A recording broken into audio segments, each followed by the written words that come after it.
I have Ken Landgren with me today, talking for the Oilfield Network News about a very interesting topic, something that he's been working on, carbon capture, and specifically, I guess, the cost of carbon capture. So if you could tell me how you got interested in this, Ken, and what you found. Sure, Phil.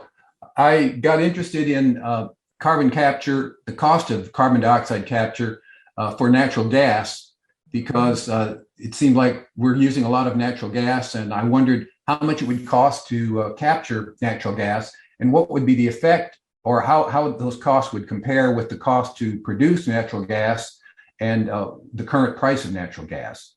So I had to interrogate a number of information sources. I finally chose the U.S. Energy Information Agency, EIA.gov, because it had a lot of up-to-date sources and it's a fairly reliable source. So I would have to go to these websites and find the different estimates of cost to capture different amounts of CO2, and then also find out how much CO2 is emitted from using natural gas to create electric energy.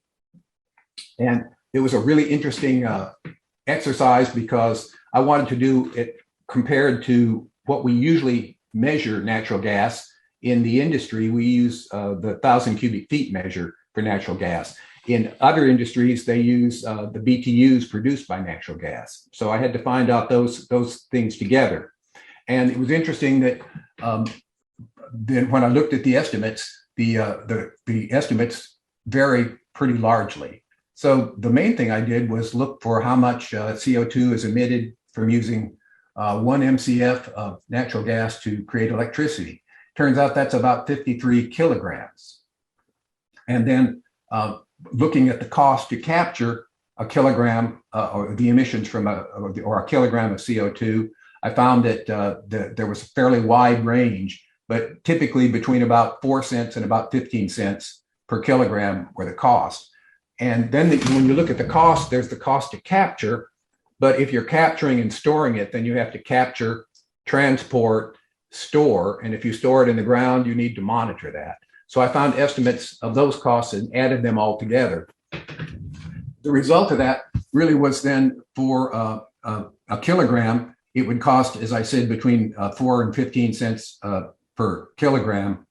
And then looking at the total emissions in the US for natural gas used for electricity, that number came out to around the cost of capturing that would be the cost for capturing 635 million metric tons.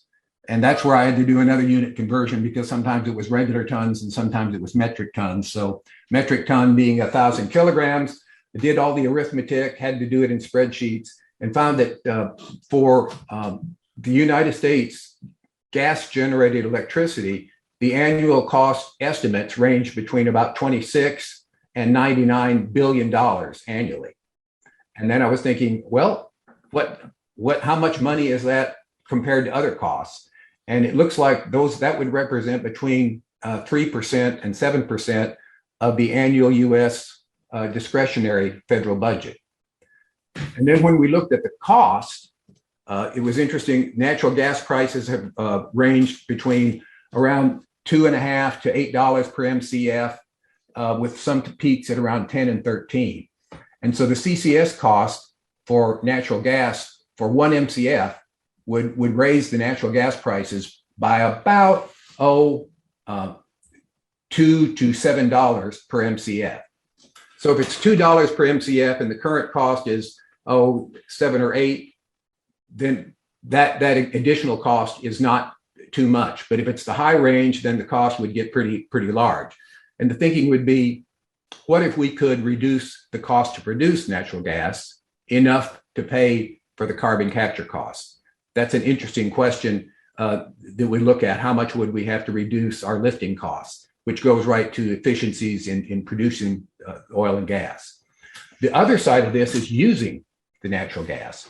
So I wanted to find out how much the emissions would be for producing 1 kilowatt hour of electricity.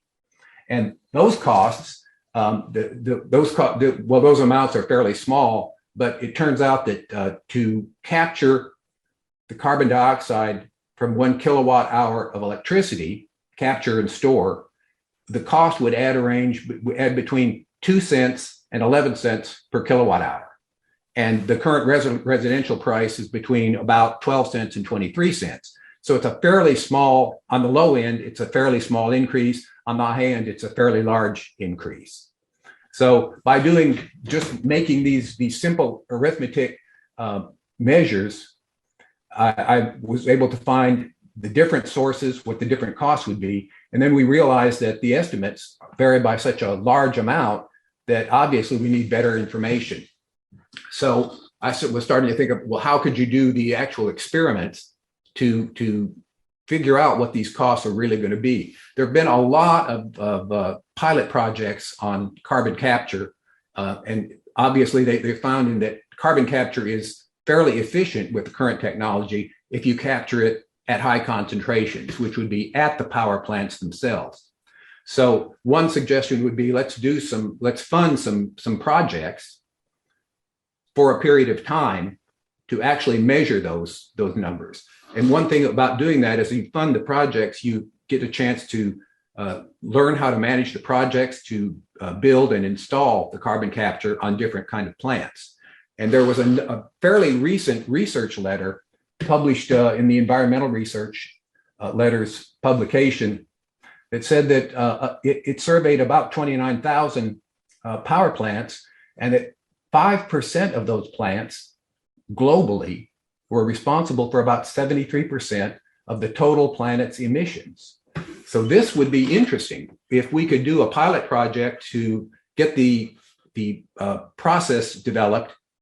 We might be able to apply those projects on those high emitting power plants. Now, those high emitting power plants were both natural gas and coal. So we'd also have to do the arithmetic for coal. And I did some of that in this one, but that would be a real possibility. So if policymakers wanted to, we could choose a set of power plants in the US, because that's where we're working, maybe 3 for gas and 3 for coal, and install and begin operations for carbon capture on those plants. And these would be pilot projects. So you'd have to have them fully funded. They could be funded by a combination of increased cost on natural gas, increased cost of electricity, tax dollars, different things, but run with those plants, those pilot projects on 3 or 4 plants, and actually start measuring what the results would be. This would probably improve the technology, improve the ability to build these projects and operate them. But then with that data, we might plan similar installations at some of the global high emitting plants. And if this would all work, we might be able to gain 10 to 20 years of carbon dioxide reductions that would give us time to let the other things that we have, typically solar, wind, the different possibilities, possibly even nuclear and science fiction, nuclear fusion could be carried out. But if we gained ourselves 20 years to improve battery technology, to improve solar conversion technology, that could give us a way to get ahead of the curve and wait for the new technologies to come in and take their part. Now that's a little bit of science fiction thinking, but certainly those first 3 pilot projects would give us some useful information to help people make sound decisions, because there's a lot of controversy around it. And all we're trying to do now is get solid data, not making any value judgments, but just get solid data on what it would cost. So that's the exercise I showed, and it reminded me of my early days in freshman physics when I had to do a lot of different unit conversions and multiplications. That's kind of my interest in all of this. What do you think? I like it. I think it's a great premise. And just before I forget, a paper is available and something that you've published. So if someone is interested, they could look up Ken Landgren in LinkedIn and find your paper. I guess, and you've already, my next question was going to be, what do you suggest to do with this? But you've already answered that, which is come up with a pilot project. What's your strategy to try to get somebody to do one of these projects? Good question. The reason I published it on LinkedIn was I have a lot of friends in the industry, a lot of friends with science backgrounds and music backgrounds, frankly, and I wanted to start a conversation. So I dropped that paper into LinkedIn and I'm looking for comments. So far, we've got a lot of comments from interested people. This would be an interesting way to start a conversation, build some consensus, and then we can start making recommendations ourselves as a group to different policymakers to see about getting these things done. We hear about pilot projects being started in different parts of the world, and it'd be interesting to support those more fully and to maintain a good conversation about what's happening and the results we're getting. Yeah, at least get the other people who are working on it to share the data, since it is kind of a common good topic. So that would make sense. Would you have a preference? I'm just curious. Would it be for the government to print some more zeros and ones to cover this, or do you think that having utilities, the people who are generating the power, do small scale volunteer work and absorb the cost or pass it on to the consumer? Do you have a preference? My guess is it would be some combination of all three, possibly a small increase in the price of the kilowatt hour of electricity, maybe a decrease in the cost to produce an MCF of natural gas, maybe an additional cost on an MCF of natural gas, maybe some government funding that's spread across all taxpayers.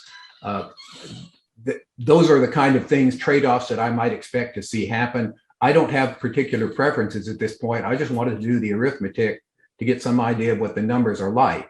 But it's time to start the conversation and see, what we think we would like our representatives in government to help do.